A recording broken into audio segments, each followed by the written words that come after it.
walking on sand and holding your hand. Feel like a tourist in my own homeland, in my own homeland. Enjoying the bright, the warm sunlight. Oh my God, what a beautiful sight in my own homeland. This place is so nice, wanna do everything twice. Yes, I feel as if I'm in a paradise. No matter the season, you've got every reason. This place is another little heaven. East or west, I couldn't care less. Ooh, this place, it is definitely best. My own homeland. North or south, feel free to wander about. Greetings, kings and queens. Welcome to another Real Stuff podcast. Today is Wednesday, and when it's Wednesday, it's either featured guest or Caribbean music legend. But today, our featured guest is none other than Mr. Constantine David Bogle, the great-great-grandson of Jamaican national hero Paul Bogle. So my panel crew and I will be linking up with Mr. Bogle in a few minutes. So in case you gotta get your tea, your coffee, whatever beverage that you enjoy this time of the morning, go ahead, run go get it. We'll be right back.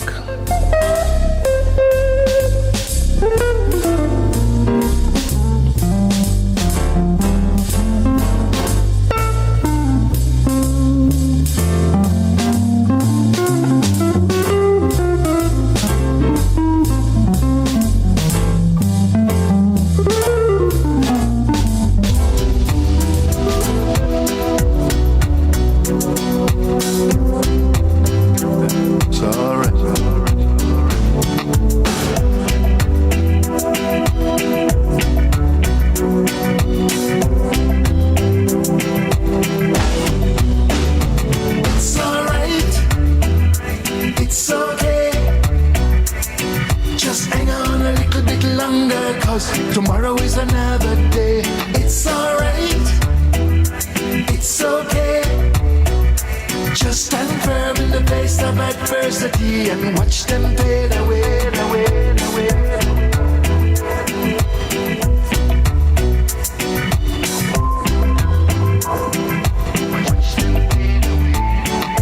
Life of a wave will carry you down when the money in the bank gets shorter. And the bills are coming and you're caught in between the devil and the deep blue water. I know say that when you come home my yard and the people them I look them sober. So you do what you can cause a man is just a man and you not make the people them sober. And you pray to the Father when this tribulation I go in. But remember Jonah in the belly of the whale and Daniel in the lion's den. It's alright, it's okay. Just hang on a little bit longer, cause tomorrow is another day. It's alright, it's okay. Just stand firm in the face of adversity and watch them fade away, away, away.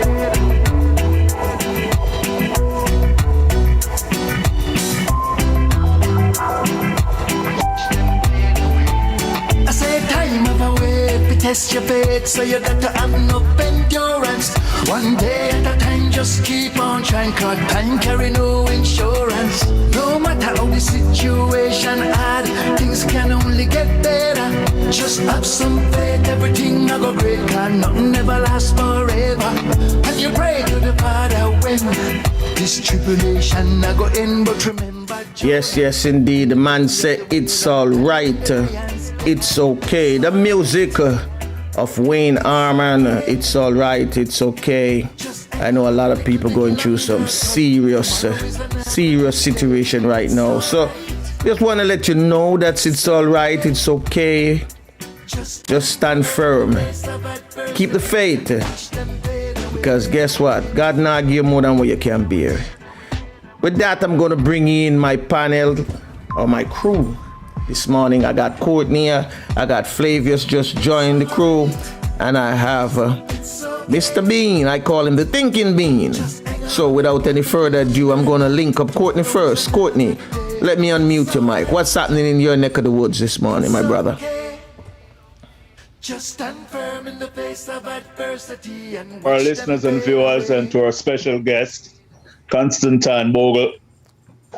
In what is happening in my neck of the woods, it's like 66 degrees and cloudy. You know, weather is cool. It's a beautiful, wonderful day outside.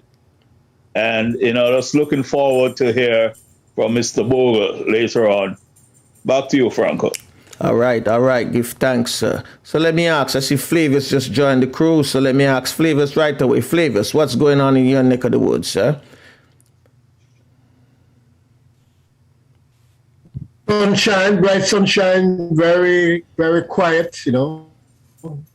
Very quiet movement happening. Nothing much more is happening right now. All right. Sound good. Let me ask the Thinking Bean, Mr. Bean, what's going on in your neck of the woods?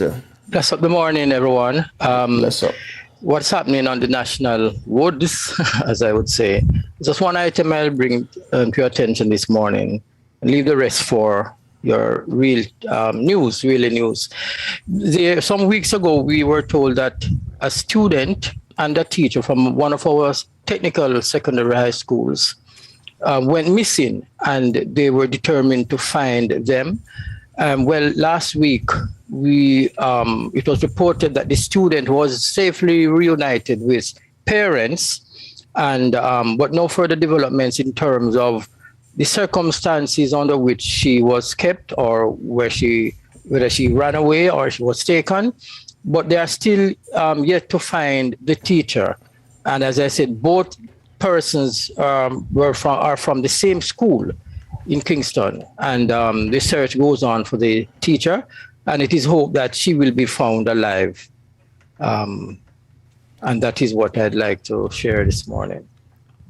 All right. So teacher missing, still can't be found, but the student, they found the student alive and well. That sound good.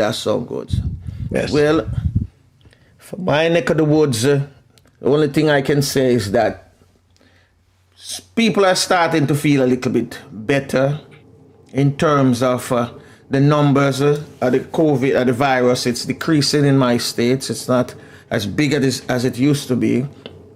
Now, the main concern is the student. The children, you know, they found out that many students are being affected. And, you know, there's a mandate still in court where Broward and Dade County are still fighting the governor so that they can have students wearing masks, even though they're saying that the boards are, I think 6 county has stood up against the governor so far. One adjusted their stand on the matter, and so it's only 5 counties so far. But those 5 counties are looking out for the interest of the students, just like if you should send a child to school and the school don't have no security, people can just walk in, gunmen, anything can happen. It is that school interest or the county interest to make sure that proper security is there. And I can see with the teachers, even though they're saying they're violating states' rights, that parents have the right to choose. But I mean, when there's a natural disaster or pandemic, certain rights you lose. That's how I see it. That's just my opinion. Certain rights you lose as long as it's protection for the people. Just as long, I say if the government don't infringe too much upon it, then hey. But not every battle you can win. So I'm going to have to lose it. That's how it is. So we're still waiting for our guest to join us. So in the meantime, I'm going to fling you one more tune. And then we're going to see if we can find him. because we know he's somewhere around the place. So I'm going to be optimistic and play this one because we just give you It's All Right, It's Okay, right? And this is another upful one. So let me lick this one.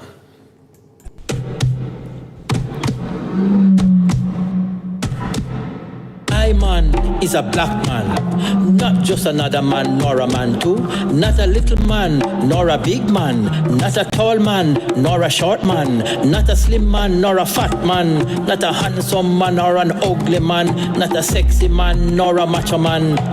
I man is a man. I man is a black man, not a mama's man nor a mama man. Not a yes man, nor a everybody's man. Not a workman, nor a handyman. Not a this man, nor a that man. Not a best man, nor a big belly man. Not a rasta man, nor a bald head man. I man is a black man. Black.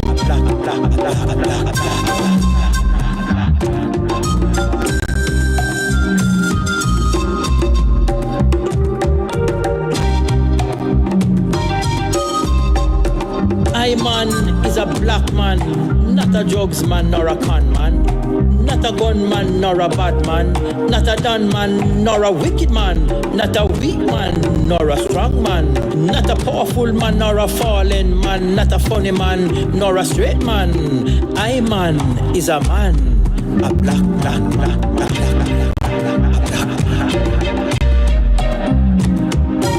I man is a black man, not a black heart mannequin dressed up in white concepts of comeliness. I man is a black man, not a mentally enslaved African Caribbean man, believing that the color of my skin is sin.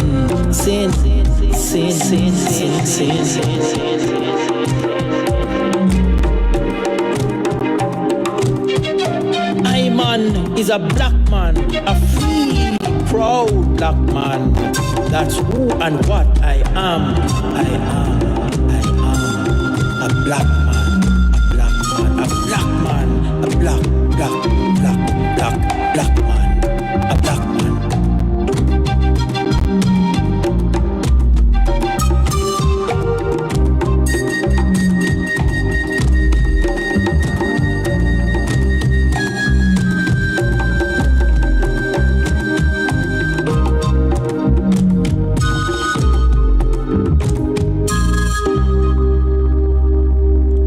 Man is a black man, a confident man and a bald-head man.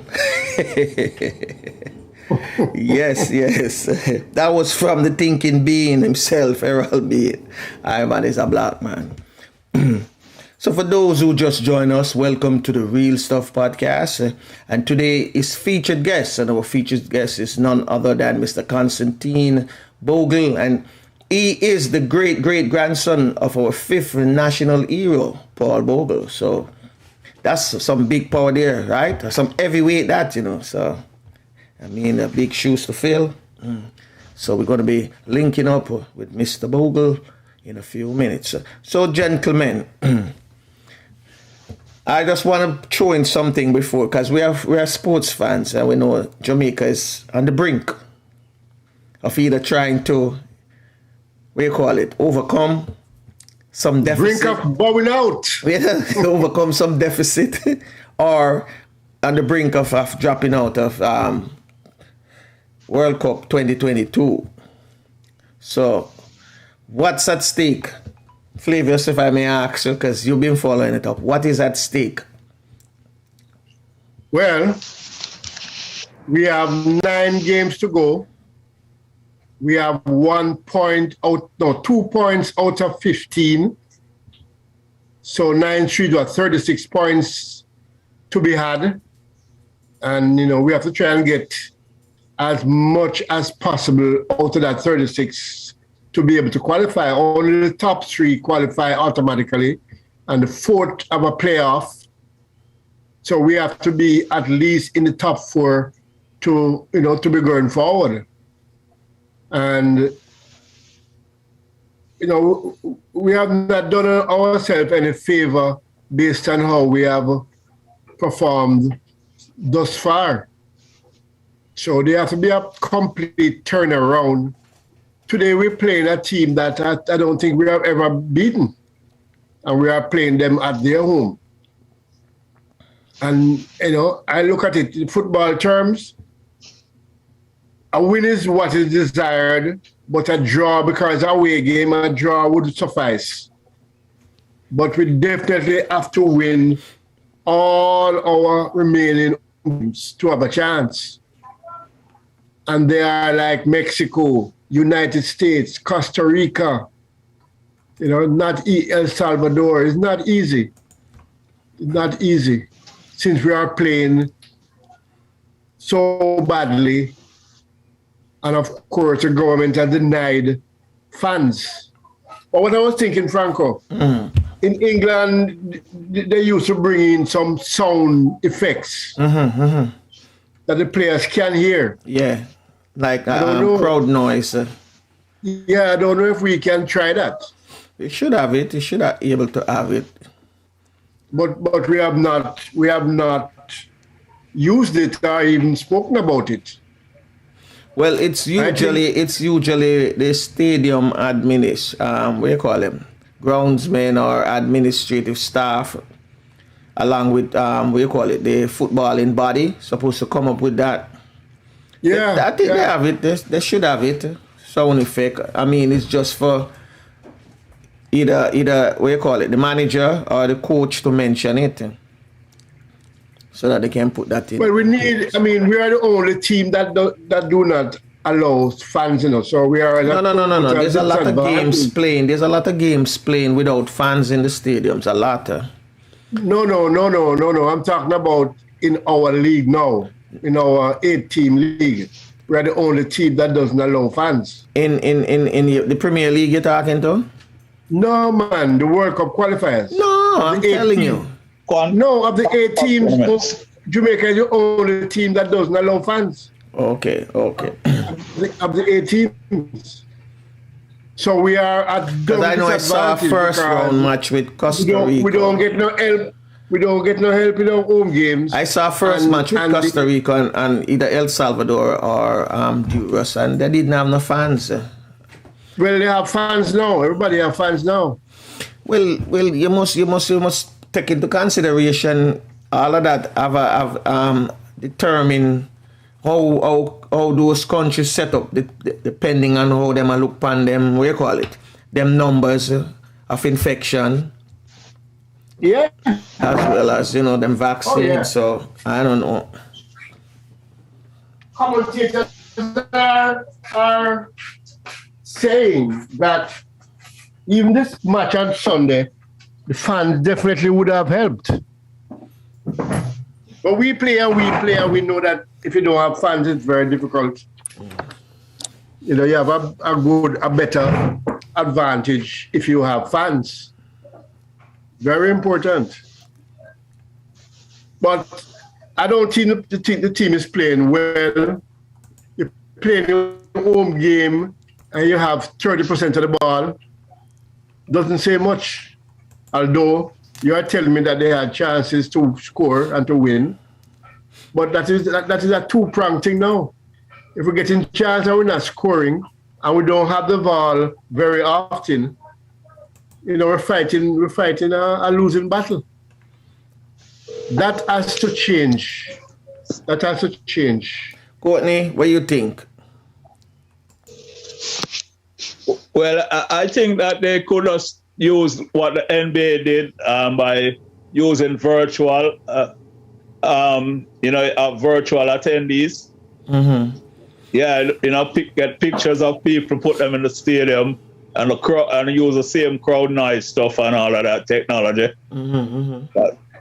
Because maybe that would help. True. No, but the virtual attendees, Courtney, will only help the spectators on television. We talk about helping the players. No. They put it in this. You can see it too. The players can see them because there's screens set up around the arena where you see all the fans them who attend virtual, And they're cheering too. You hear them making noise as well. So, well, we have to do something, because at one time I heard that they was going to move. Honestly, I don't think the fan would make a difference, you know. I really don't think the fans would make a big difference because the gel of the team is, to me, is not as tight as it should be. So what fans can do, the fans can't make them no jello. You know, it's just a team. I can't say as gel as, because you must remember, you know, these people don't know each other. That's what I'm saying. So the fans still would nail them. Fans still would nail them. Our premise. Listen, man. Our premise of the whole thing is wrong. So this is a lesson being taught to us. We have a Premier League and we have players who play in the Premier League. They are the ones that should be playing. Whether them good or them bad, they should be playing. That's how I see it. We shouldn't be pulling for nobody from overseas because him grandmother and grandfather born in England and no, sir. And no, but you know, I support you. I mean, him grandfather and grandmother are Jamaican. It shouldn't be so. We tried it once and it worked, but we never get no help from them. They never come back and put $1 in the football development. Not one of them. Yeah, but when that happened, remember that when that happened, it was about 4 people, and we have solid Jamaican team. We had a solid Jamaican, and then you have a squad, you know, a solid squad. You can bring in anybody you want to bring in, 1 and 2 or so. But to bring in 11 people from 11 different places who don't know each other and say, go play, you are doing the country a disjustice. And that's why I still find it hard. I not say, how comes the sport... Should never be allowed, though. It should never be allowed. Administration, the Ministry of Sport. I not say how them can't get involved in it. Because what FIFA give them the money. I am hearing yesterday, Franco, that the JFF will be going back to the government of Jamaica for money. And I wouldn't give them any. I have my reason why I wouldn't give them. I would have made them know, say, if we can't use Jamaican for play, then you will not get the money from me. Go to FIFA. That's it. Make FIFA go bail them out. Because it's not working. I mean, we need new formulas. Our track and field, our cricket wasn't working, and we find new formulas and it start work. Deal with your home soil players and let them, you know, do what they have to do. Win, lose, or draw. We have to stick with them, get the private sectors involved as best as they can, and stick with them. But look at Germany. Look at Germany. When World Cup is near, you know, Germany bring home all the players from all the clubs all over the world, you know, to play. Not anymore. Not anymore. What Germany does now, Germany. So they can train. No, what Germany does now, Germany bring them back into the league in Germany. That's what I'm saying. Them stay closer to home. Yeah. Them don't keep them exported. The ones that come back and play in the domestic league, you know they're going to play. They're going to be selected. And the few that is out there are just, we will use them every now and again. Yeah. You know, but the starting 11 usually have 8 or 9 players who play for the same clubs. Whether it be Bayern Munich or what you call it? What you call them? Dortmund, Russia. Dortmund. Yeah. Dortmund. So that's how they usually do it. Gentlemen, team podcast. Yes, sir. Yes. Sorry to get into the football discussion. All right, that's your baby, you two specialists. But in the interest of the listeners who maybe specifically came for the discussion on the great-great-grandson of the Right Excellent Paul Bogle, I was wondering if I could pose a few questions that I think we would like to ask the special guest pending his coming, or wait until when it comes, so that we at least have a preemptive discussion on some of the issues concerned in the Morant Bay event. Okay, just to let you know that he was having some technical difficulties. Figured, yes. Yeah, and I spoke with him a few minutes ago, and he's trying to get it corrected and sorted out. Yes. But, so I said, let us give him like 5 more minutes and see what's up. But if you want to speak, like if you're speaking about the historical aspect of the Morant Bay Rebellion, or speak something general, but not a question that maybe you'll ask him. Okay. But if we want to have a general discussion, or set out some facts about the Morant Bay Rebellion, because maybe what people who are listening who are not acquainted with history and all of that, maybe we can go ahead and do that. Okay, I see. Well, from my perspective, I would not so much give the historical background, except in a cursory way, because I'm not a historian, and when I speak on these issues, I like to declare that. But there are some basic historical questions that are not necessarily to be answered by the special guest that I would like to throw out among us, and maybe the viewer.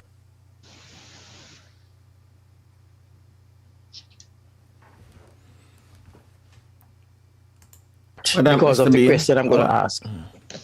It has been a landmark event in our history, and it's a turning point with respect to social structure, engagement in terms of wages and so on.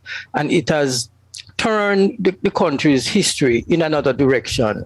Whereas Sam Sharp was instrumental in the emancipation, in the banning of enslavement or the freedom of our enslaved ancestors, Paul Bogle's and followers, the event in Morant Bay was to address the social structures and the financial situation of the people who, although, remember the number of years since the declaration of the emancipation, they were feeling like they were still being enslaved.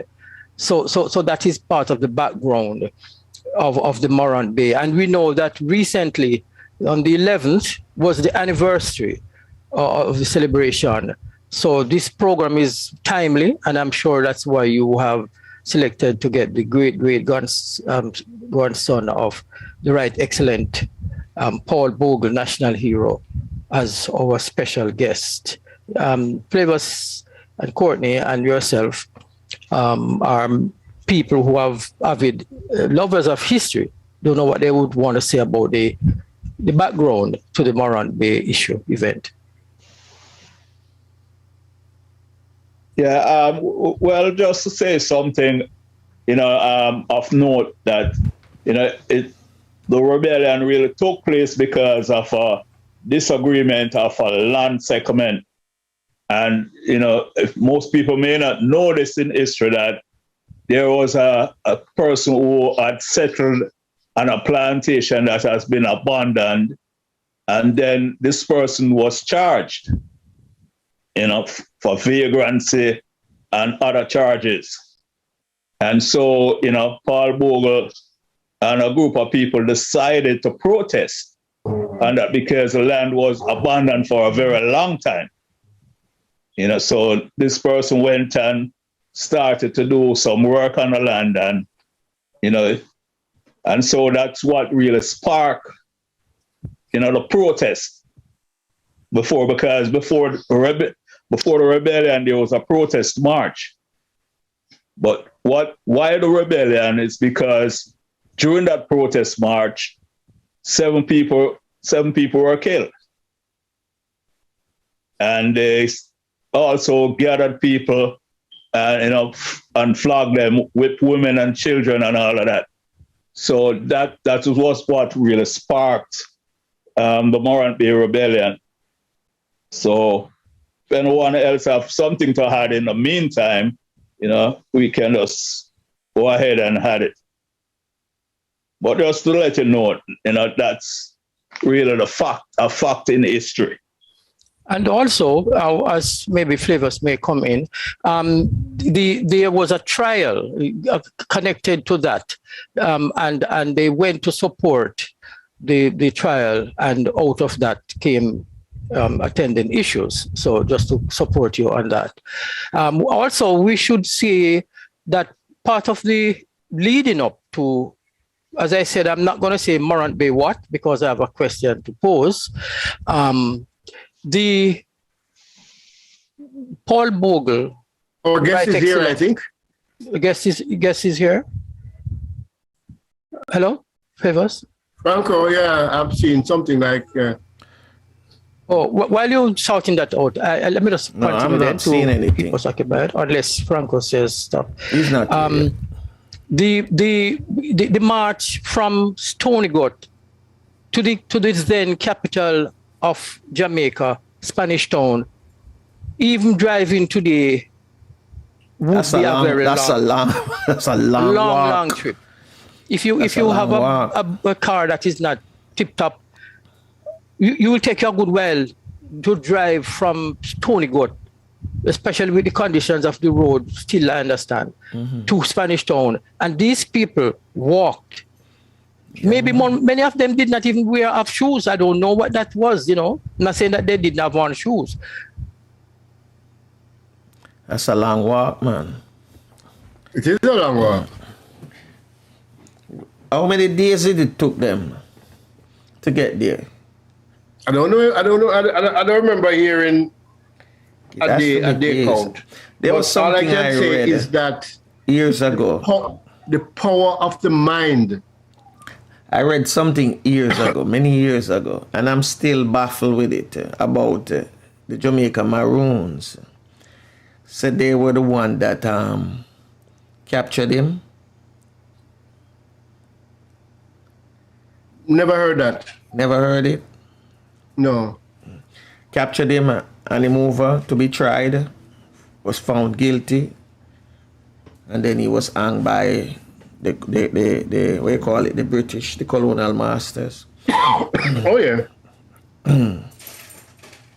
I mean, I saw it. I don't know how true that is still, because I have to find the history book. I know it was written. Well, we have to ask when you Google it, it comes up in Wikipedia, and you read it. It's there.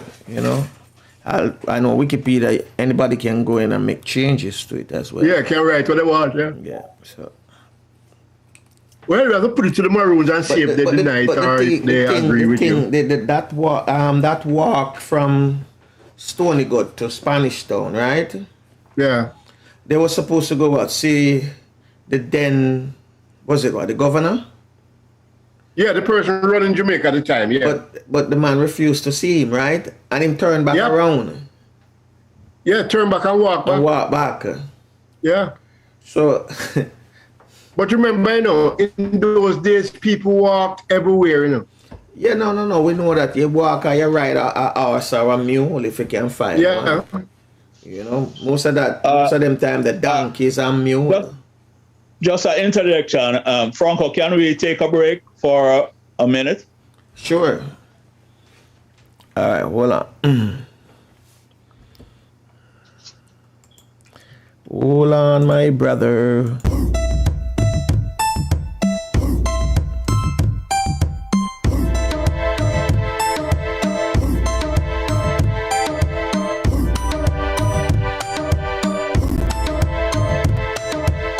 Self-mastery.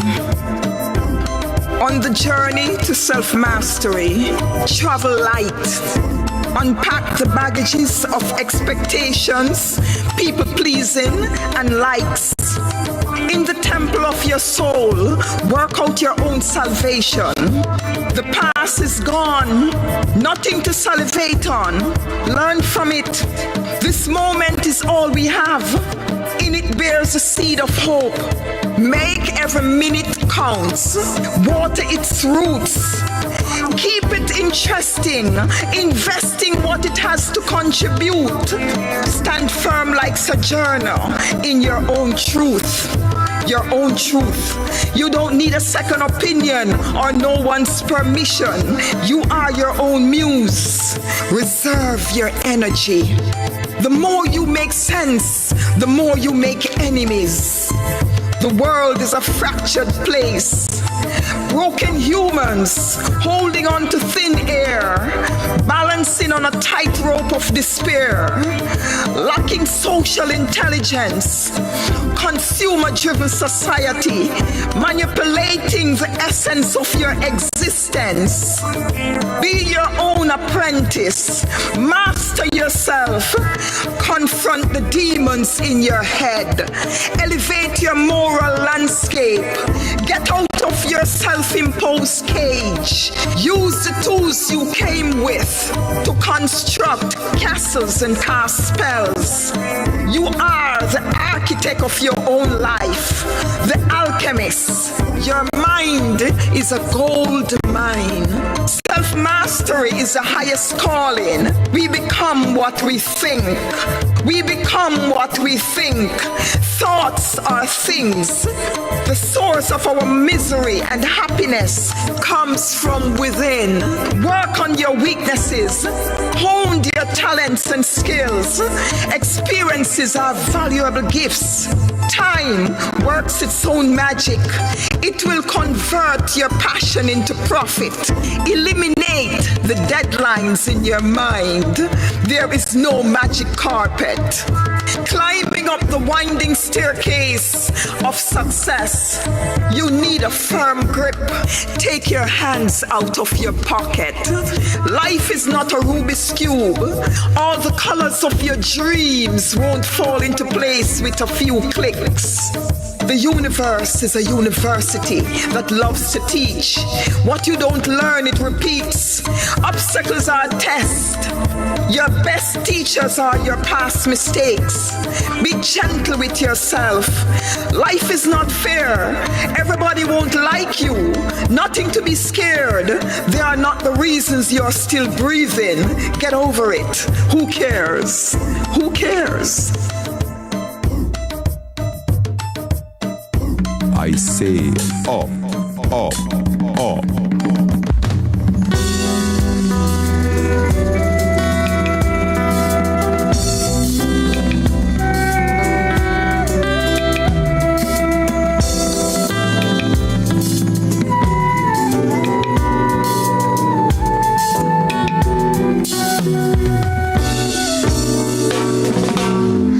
I rise up. Sunrise shining, new day dawning, giving hope and inspiration. Up, up, up, way up. Give thanks for blessings great and small. Give thanks for loved ones near and far. Give thanks for health, strength, and prosperity. Up, up, up, way up.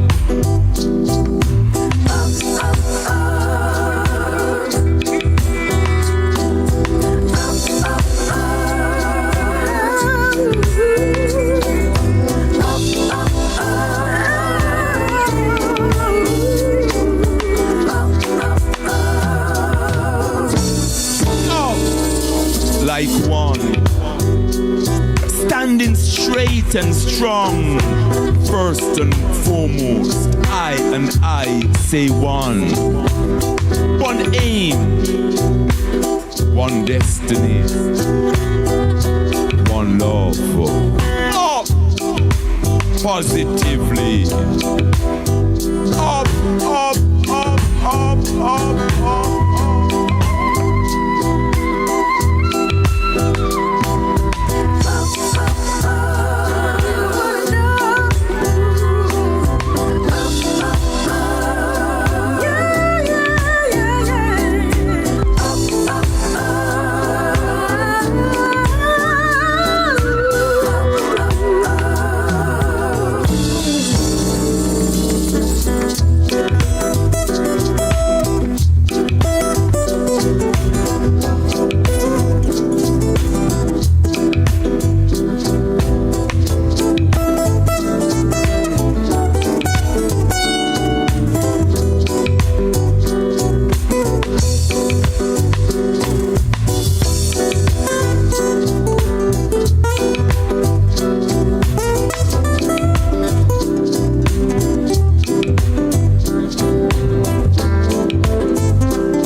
Rise up, sunrise, shining, new day dawning, giving hope and inspiration. Up, way, way, way, way up. Give thanks for blessings, great and small, for loved ones near and far. Give thanks for health, strength, and prosperity. Up, way, way, way, way, way, way, way, up, up, up, up.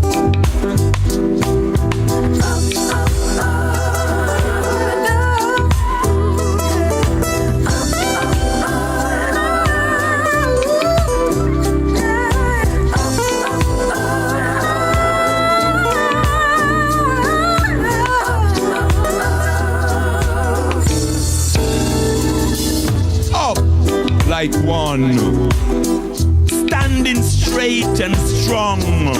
First and foremost, I say one. One love, one aim, one destiny. Up, positively. Up,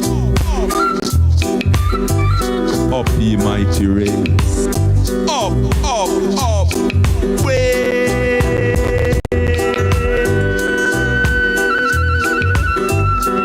way, way, way, way, way up.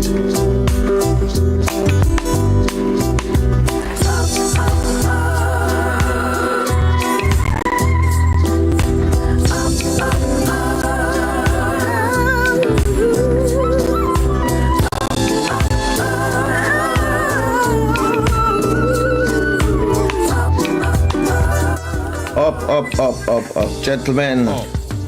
Melody, tree. For all our guests this morning, let me apologize this morning. Our special guest this morning is having technical difficulties. So we at this time will reschedule Mr. Constantine Bogle. But my podcasting crew and I, we're going to do some men at work thing this morning. Let's talk. Let's talk. Okay, gents, unmute your mic.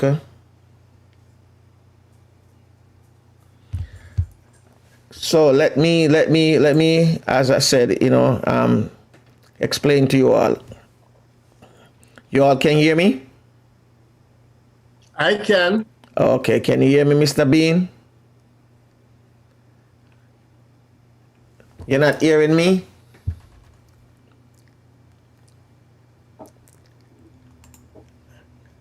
I'm not understanding your signal.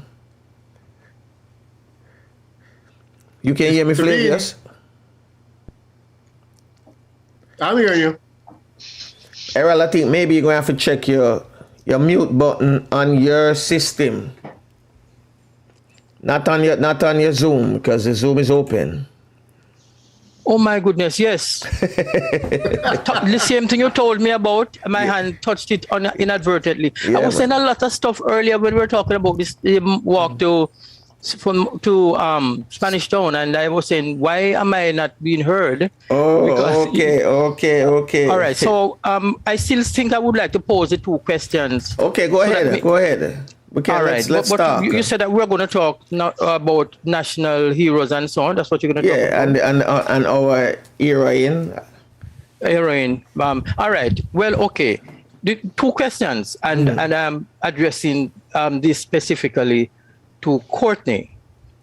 You use the word Morant Bay Rebellion, and it's not that you are wrong, because that's what the history books have deemed it, a rebellion. That was what the British and the authorities then, and Governor Eyre, who was the governor at the time, that's what he would say.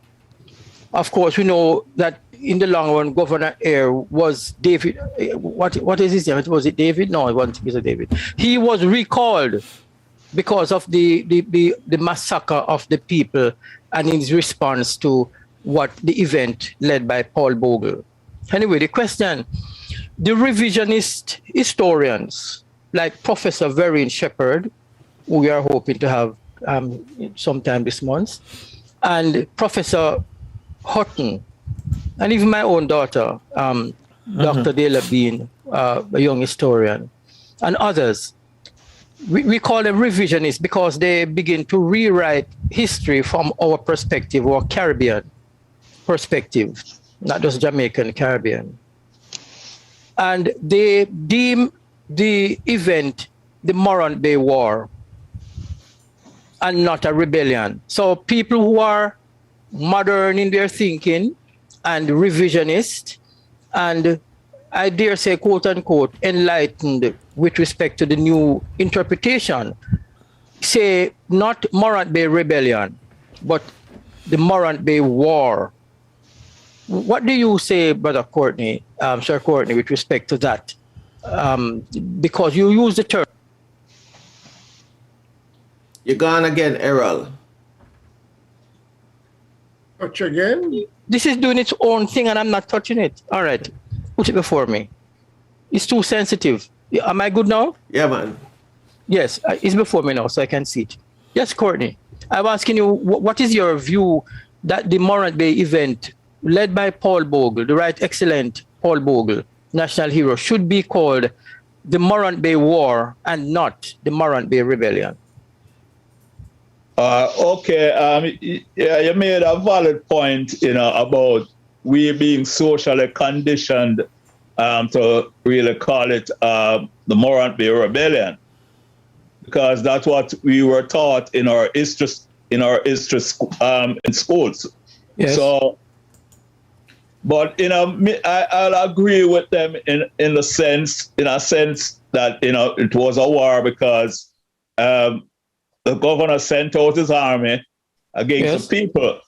But the fact of the matter is that the people who are protesting or who was in the uprising, they didn't have like guns or weapons to fight back, because all they had was stones and machetes and sticks. And a few muskets. I think they had gotten a few muskets too, wherever they got them. Those that preceded the rifle, that long gun. They would have a few, I think. But that is as far as I know about like the history of them being weaponized. So yes. So so inadvertently, I don't know, I mean, they have to maybe give us some more evidence, why it was declared as a war. Yes. And because we know that we can play on words and use semantics, to interpret events differently. Yes. And reasonable. Yeah, but the same thing is said for the they called the 1831-1832 Sam Sharp event the War of Independence. That's what they call it. And as I said, the revisionist historians, and they have, in fact, when you get Professor Vereen Shepherd, all being well, you could address that issue because she's one of the leading persons in it. And because of the research that they did and the war is what you call it now. They researched into the archives and the court issues and the court records, and they have deemed it a war because, as you said, although the weapon that they had was fire and stick and machete, and incidentally, one of the publications that look at this event was by a Baptist minister, Devon Dick. He writes for the Gleaner, the Baptist minister, and Paul Bogle was a Baptist deacon. And his book is called The Machete and the Cross. The Machete and the Cross. And therefore, that is just for our listeners to, look up some more from the perspective of a pastor who wrote on the event. So, yeah, I have been convinced that it is to be called the war because it was a war. The way they were tried They were almost, and I'm saying almost because I don't have the historical information to put there to back it up, but they were tried as if they were in a war. And I'm almost sure court-martial was used for some of the people. And we know it was over 400 persons were put to death and so on. And of course, we know that the other national hero, Gordon, Right Excellent William Gordon, was also hanged as in the process. So that is one thing I wanted to ask about the Morant Bay. I don't know if Flavors want to comment on that before I pose the other question. No, I would only say, when you say, so if it's a war or rebellion. A rebellion, first you'd have to give the definition that you're using. Yes. Because it could be either or both at the same time. Yes. Based on the definitions of war and rebellion. Yes. And I don't think you can use the weapons to determine if it's a war or rebellion. Yes. Because the Maroons used the Fana to great effect. And the British were definitely in a negative state because of their weapons. Yes. Mostly too long, mostly too long, and by the time them to reload, the Fana chop off them head a long time. Could you define what you call Fana for those for our listeners who are not? It's a short machete. Yes. A very short machete. I think it's some close connection to what they normally use on cut cane. Yes. Bill, is that the bill? Is that the bill? What's the difference between that and the bill? Yeah, something like the bill. Yeah. Yes. It is short and easy flat to maneuver. Yes. And easy to disguise. Yes. Okay. And you can use it easily. One swing of the arm and that's it. Yes. It is gone. And they're gone. Yeah. All right. So that's the difference is that the Maroons yes, were fighting in a jungle situation. Not an open space. That's an open thing, yeah. Maybe, as you mentioned, the Maroons, not to historically indict the Maroons, but it is said that when Paul Bogle, after whether it was rebellion, well, maybe it started as a rebellion and ended in a war. So maybe that's a compromise for those who are not given enough evidence to say it's a war. When Paul Bogle was hiding, it is said that it was the Maroon who turned him over, and that is something which some people say that the Maroon should apologize for. So although we revere our Maroon as our ancestors, we should also be fair to history. If they really did that, the Maroon owes the people of St. Thomas an apology, just like how the government and the British government should apologize and do reparations. But as I said, when Professor Vereen Shepherd comes, hopefully it will be possible for her to come. Then she will be at length with this topic because it's dear to her heart, whether it's just a war or a rebellion. And so that is something that we will look forward to.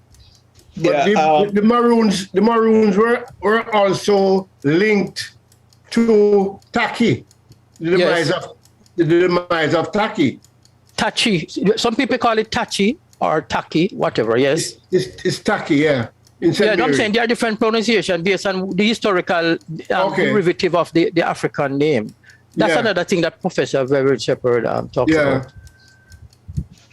Yes, you were saying that he is also linked to his demise. Yeah, the Maroons. Yeah, the Maroons are also linked to his demise. Yes. So, anyway, all right. We are not certified. Sorry. But 1 minute, Errol. Yes. But just to make it clear to our listeners too, at the time, the governor had declared martial law. Yes. So, if the country was under martial law at the time, this is just my opinion and reasoning.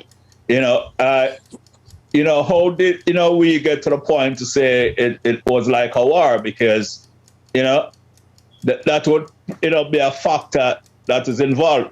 Because that means the soldiers at the time, could go out and do anything that they wanted. So maybe that is in fact part of the narrative that establishes it as a war. Because as a war, yeah. Yeah, so it is, in other words, we are not historians. We are only persons who are aware of our history and consciously so that is a very good point. And maybe it enhances the point why these professors or revisionist historians have call it so. In Professor Sir Hilary Beckles, who is head of the university, is also one of our leading revisionist historians. Yeah. And they support this. And it's a mindset, because it's easy for us to say Morant Bay rebellion. That was that guy, they must have rebel and they were out of order and they must have rebel against the governor. That is a part of the narrative mindset. When you see it as a rebellion, you see them as people who should be subjected to hold their corner, to keep subservient, but they rebelled.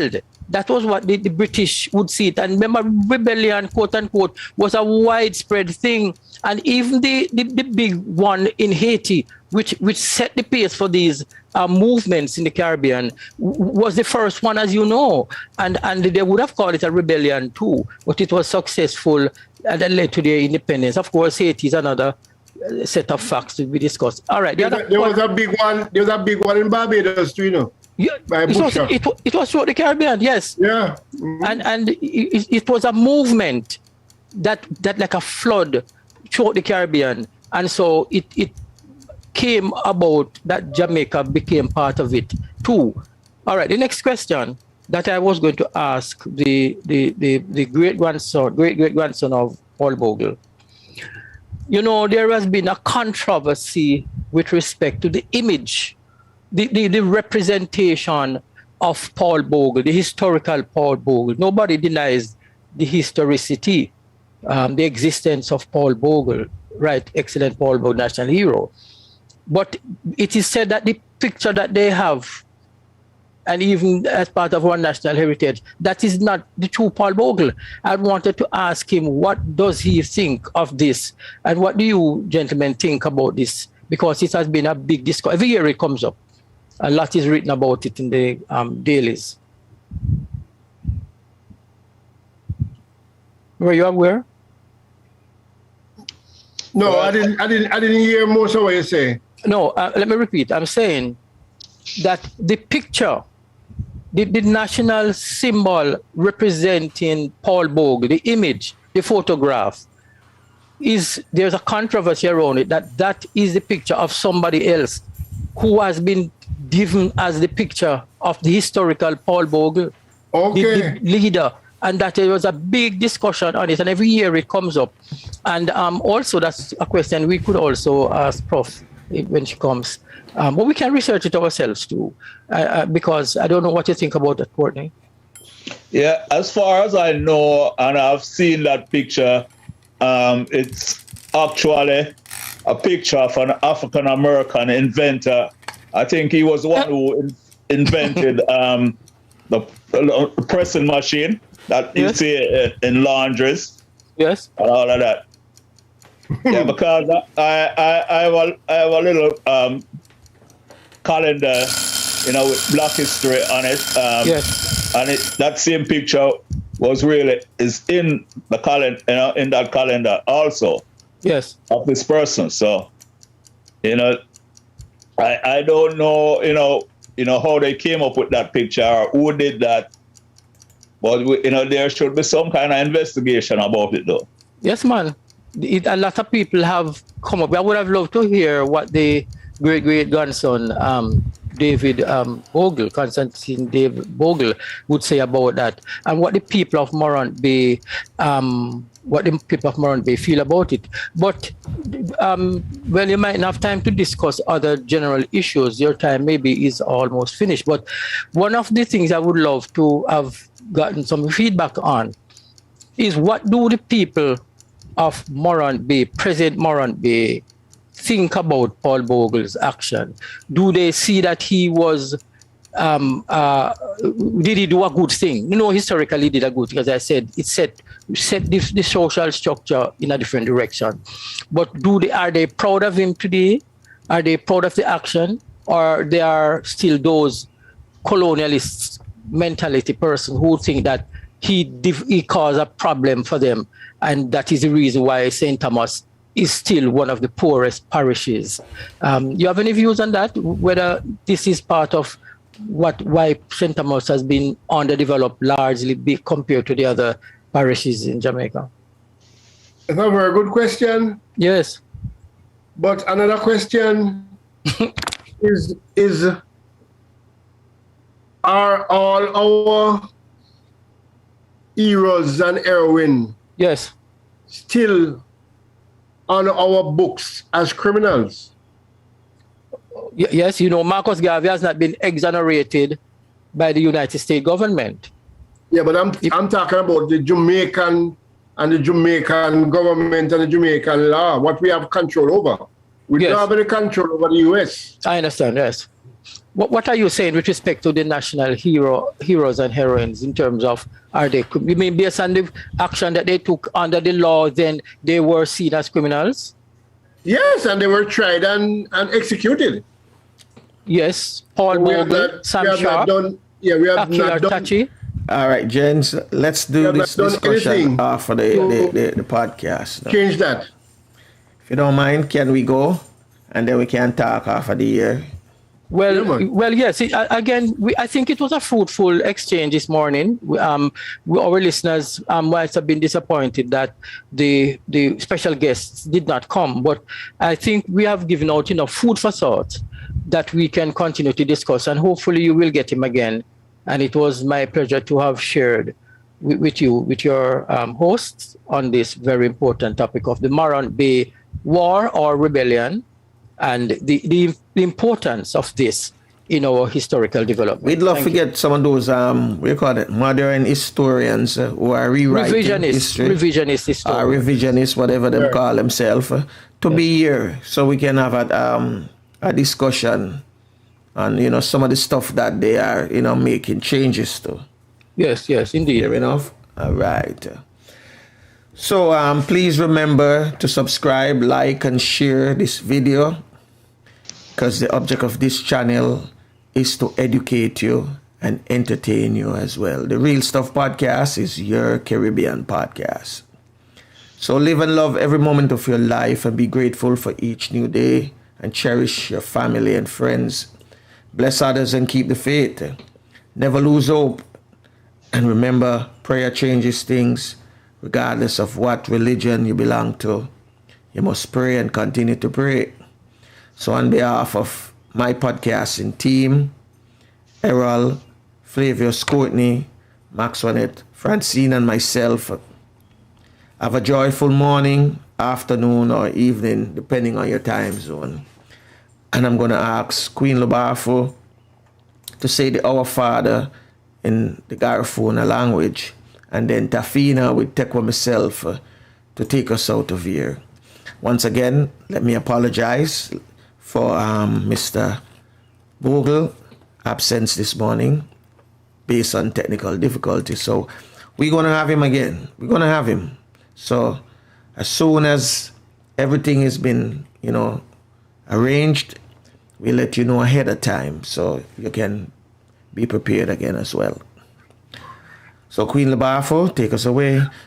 Want to thank all those in the YouTube chat room, whether you participate or not. We know you're there. Your presence is also our concern as well. So the apology goes out to you as well.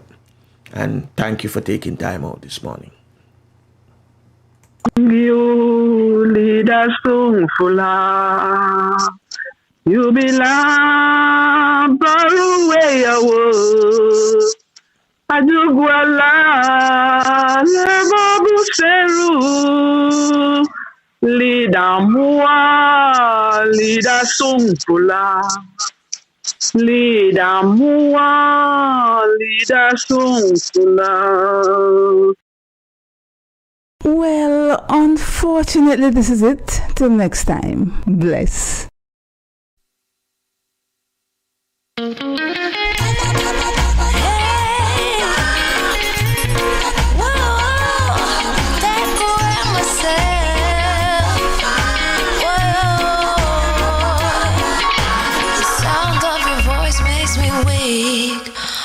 gotta do is just speak. One word is enough, and I'm no longer so rough. I forget what I was trying to say. I no longer do what I was gonna do, but you're no good for me. That's why Well, unfortunately, this is it. Till next time. Bless. May I protect what me say. May I be eyeing like a thief in the night. May I forget all the signs.